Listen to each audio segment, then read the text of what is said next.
Hi everyone, we're here today at the, I don't know, what are we, the third day of the annual meeting now officially? So the third day, it's Sunday, and I'm here with two people that were just involved with the annual Hackathon. So the Hackathon is a really neat event where we have college students, emerging leaders involved in a big group session where they get together and they get presented with business problems for the pharmaceutical industry and work in teams to present solutions, and then they get judged on it. So it's a really neat thing. It has nothing to do with hacking, I found out, so that's really interesting.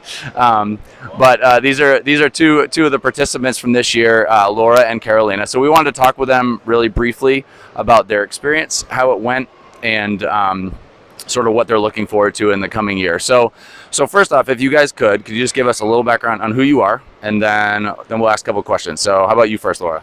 Yes, as you said, my name is Laura. Hey, I'm a PhD student. I'm from Germany, Karlsruhe. I suppose you don't know the city; it's very small. Germany. But yes, it's really central Germany, and I'm working on process engineering, transferring processes to a continuous site, intensifying the process, and so on. Yeah. So go ahead, Carolina. So hello, I'm Carolina Serrano. I currently am an operations improvement engineer with Eli Lilly. I'm originally from Colombia. Also, maybe you don't know where that is, but you know, I was born in Bogota. It's south, yeah. I was born in Bogota. I am a chemical engineer by training, and I also work in a process transfer project with Lilly, transferring a synthetic peptide process to another site. So it's very exciting, and pass it back to you. Awesome. So what's kind of neat is I decided to come and do this year, and I knew that Carolina was going to be part of this event.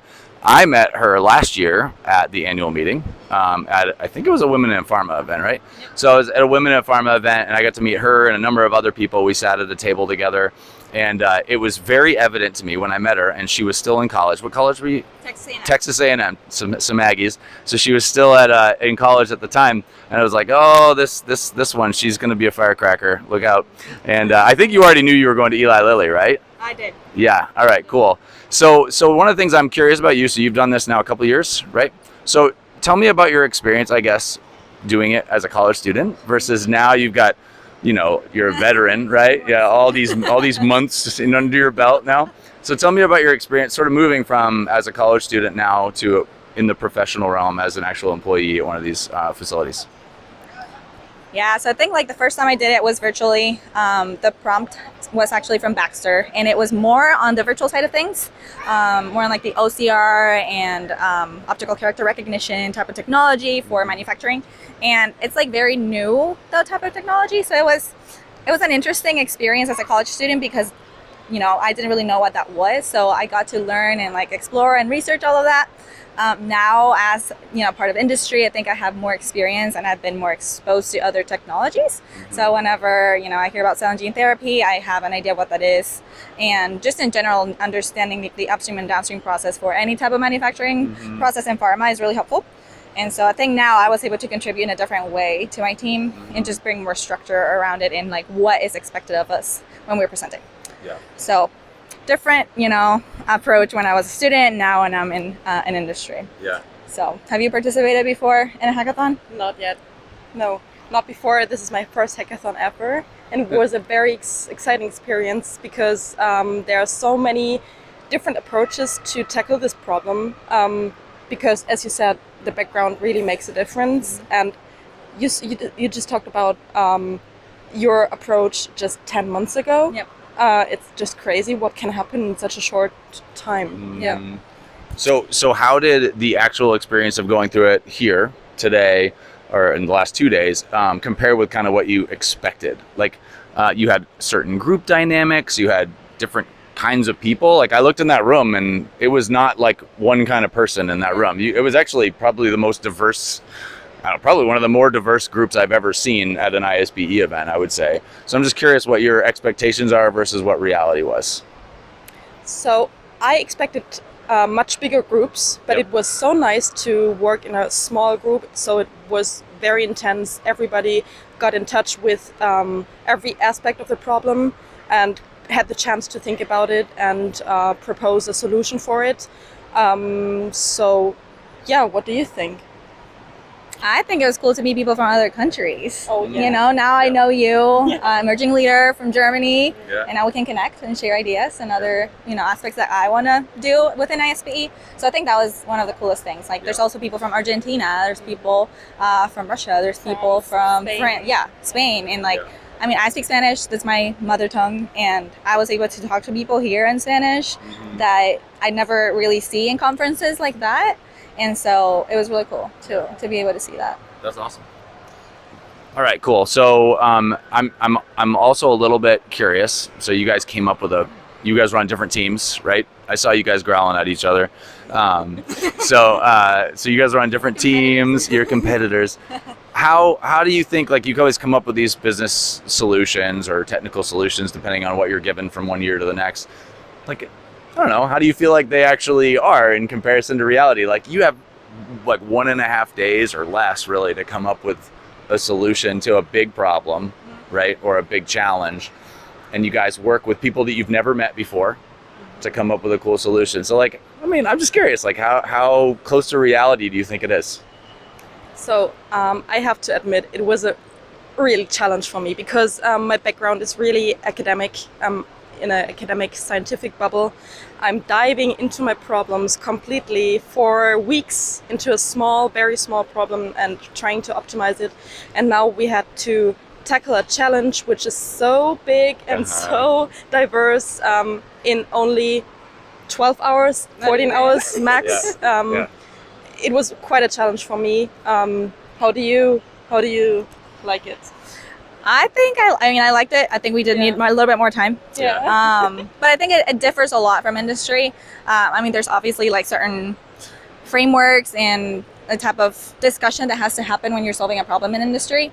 This is more of like I think of it like a Kaizen situation, wherever you're like, we have a problem. We've been dealing with this for so long. We need to stop and like reconvene. Agree on something. For a long time, right? Like, well, not a long time, I guess 10 hours.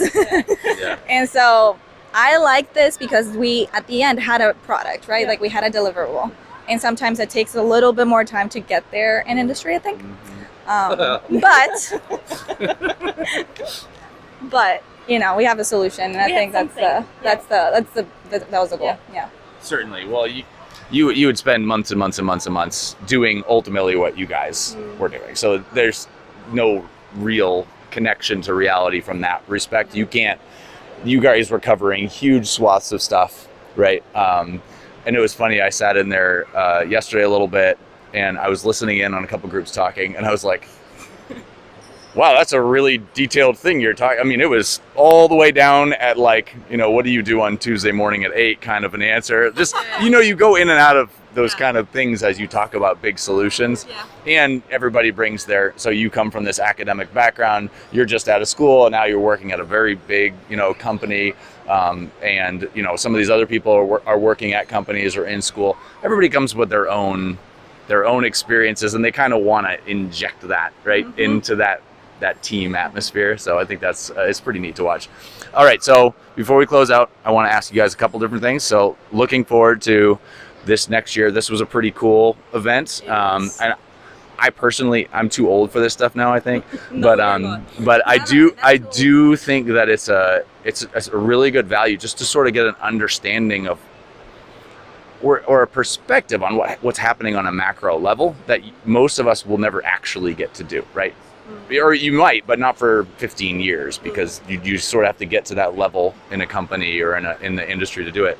So I think that's really neat. So looking to this next year, I know you guys got something coming up. You want to talk about something that you have coming up that you're excited about? Yes, I'm very excited about it. Actually, it's this year, December, in Vienna, happening in Vienna in Europe, Austria. We are currently planning another hackathon, which uses kind of another approach because we will go into a Takeda site and do some hands-on stuff, working with a real cell line, using real data and servers and software. So yeah, it will be very exciting. The topic will be Pharma 4.0, so digital technologies and so on. And we really try to engage young talents, getting fresh ideas and being very innovative just as the last 2 days. So yeah. All right, awesome. So Carolina, you get the last one here. So something you're looking forward to aside from this? I don't know if you get to go to Munich. Is it Munich? No, Vienna. Vienna. Sorry, Vienna. I kind of want to go now. I'm trying to figure out if I can be a coach for this. I don't know. So what's something that you're looking forward to in this next year?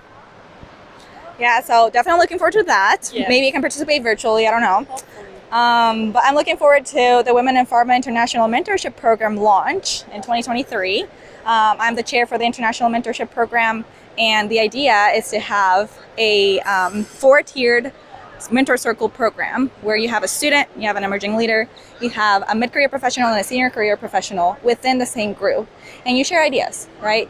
There's some things that students at the college level, even high school level, can learn from very senior level people, and vice versa, right? Yes. The industry changes, the industry evolves, and it's something that could connect ISPE as a whole from the beginning all the way to the top.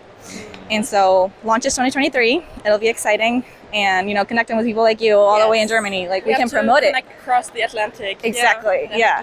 Yeah. So we want it to be international, Yeah. and I think something like the hackathon was definitely helpful to just build those connections and find those people that we need to launch the program.